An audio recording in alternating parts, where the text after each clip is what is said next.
He was reborn as the child of a pop idol to uncover the truth behind his mother's death.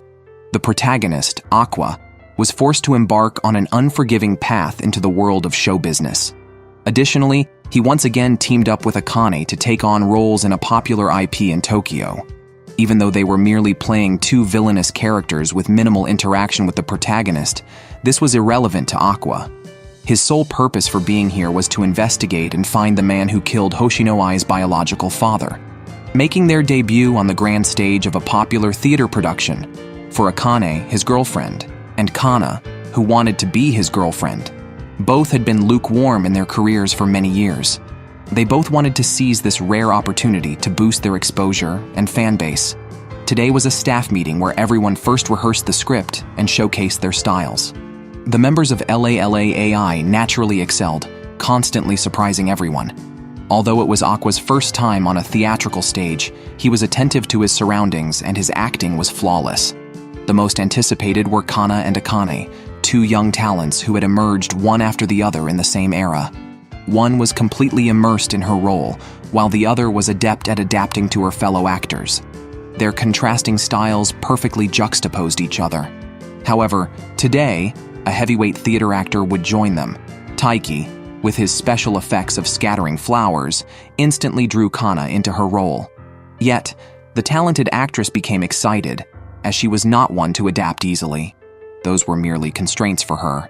Having never met someone who could match her in performance, the lesser-known Kana had always tried to compliment others without overshadowing them. Now, slightly unleashing her natural acting instincts, she amazed everyone. Taiki, impressed by her performance, approached her again after the show and openly invited her to dinner. This was exactly what Kana hoped for, as she had many questions to ask him. Akane, still shocked by the performance, couldn't believe that Kana, who had always prioritized accommodating others, had transformed into a shining star so quickly. She didn't know if it was confidence or some kind of realization that had changed Kana. She decided to record it and analyze it later. That's how it was. Over the next month, everyone needed to rehearse in the theater for about 6 to 7 hours a day.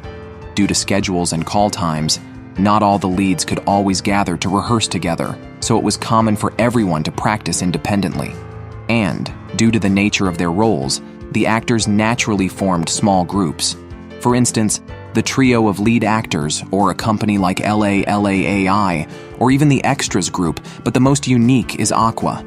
He became a marginal figure, which actually gave Akane a sense of closeness. However, although Akuya seemed to be daydreaming, his gaze was fixed on Kana. Seeing this, his girlfriend Akane felt a bit jealous, because their relationship was known but superficial, merely a stunt for publicity. However, Akuya's attention on Kana was not for any other reason, but because this time Kana was completely different from before. She used to always like to accommodate other actors' performances, which prevented her from truly showcasing herself. But now, with Taiki by her side, this actor could fully take on Kana's performance. However, if this continues, she would definitely lose.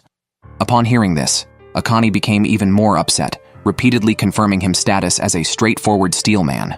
In the following rehearsals, Akane made a strong effort to immerse herself in her role. However, no matter how hard she tried, she always felt there were discrepancies during the key moments of a few lines of dialogue. Although in this play, she was just a loser second female lead next to the male lead. Not only was her screen time short, but her lines were also lackluster, deviating significantly from the original work. While adaptations are expected in stage dramas, the changes to Akane's character were nearly drastic. To this, the male lead Akuya was completely indifferent.